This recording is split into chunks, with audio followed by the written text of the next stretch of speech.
Dear students, today we will explain paragraph third of lesson 6 dream of a poor ब्राह्मण। Students, आज हम आप लोगों को lesson 6 dream of a poor ब्राह्मण का थर्ड पैराग्राफ एक्सप्लेन करेंगे। फर्स्ट पैराग्राफ हमने आप लोगों को समझा दिया था, एक्सप्लेन कर दिया था। सेकंड भी हमने आप लोगों को एक्सप्लेन कर दिया था। आज हम लोग पढ़ेंगे पैराग्राफ थर्ड। ओके, तो आज हम यहाँ से स्टार्ट करने वाले हैं।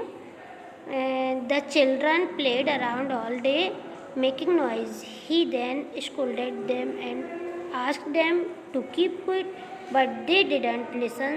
So he picked up a stick and ran after them.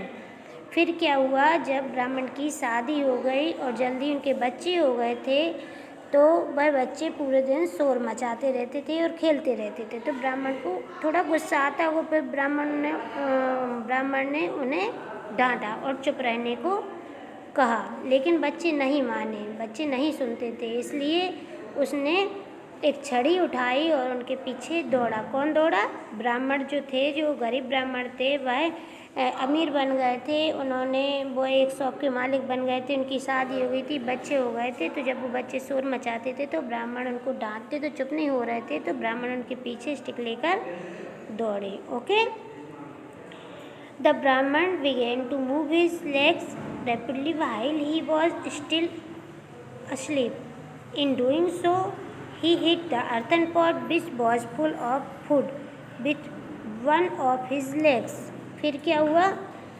ब्राह्मण अपने पैर तेजी से हिलाने लगे, जबकि वह सो रहे थे। ब्राह्मण जो था वह सो रहा था और बच्चों को ड्रीम में, सपने में ही बच्चों को चुप कराने के लिए वह उनके पीछे दौड़ रहे थे। तो वह अपने पैर हिलाने लगे जबकि वह सो रहे थे। ऐसा करते ही उन्होंने मिट्टी के बर्तन को पैर मार दिया। जो उन्होंने खाने का बर्तन रखा हुआ था, मिट्टी के बर्तन में खाना रखा हुआ था अपने पास, उसमें पैर मार दिया। उन्होंने मिट्टी के बर्तन को पैर मार दिया और उसके एक पैर पर पूरा खाना गिर गया। जो ब्राह्मण थे उनके एक पैर पर पूरा खाना गिर गया।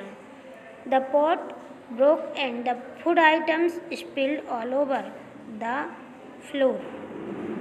Suddenly, the Brahman broke up from his deep sleep. He found himself in the bed. The food items kept in the pot were scattered the ground. He felt sad. फिर क्या हुआ? बर्तन जो था खाने का वह टूट गया और जो खाने का सामान था वह सारा सामान फर्श पर फैल गया। अचानक ब्राह्मण गहरी नींद से जाग गए। जैसे ही उनकी नींद खुली, उन्होंने खुद को बिस्तर पर पाया। उन्होंने देखा कि मैं तो बिस्तर पर पड़ा हूँ। मिट्टी के बर्तन में रखा सारा सामान फर्श पर बिखरा पड़ा था। वह उदास हो गए। उन्होंने सपने में क्या क्या देख लिया और जब सपना टूटा, जब वह जागे तो सब खत्म हो चुका था। ओके स्टूडेंट, तो इस स्टोरी से क्या शिक्षा मिलती है? Work hard to make your dreams come true. अपने सपनों को सच करने के लिए हमें कड़ी मेहनत करनी चाहिए, या यदि हमें अपना सपना सच करना है तो उसके लिए हमें मेहनत करनी पड़ेगी।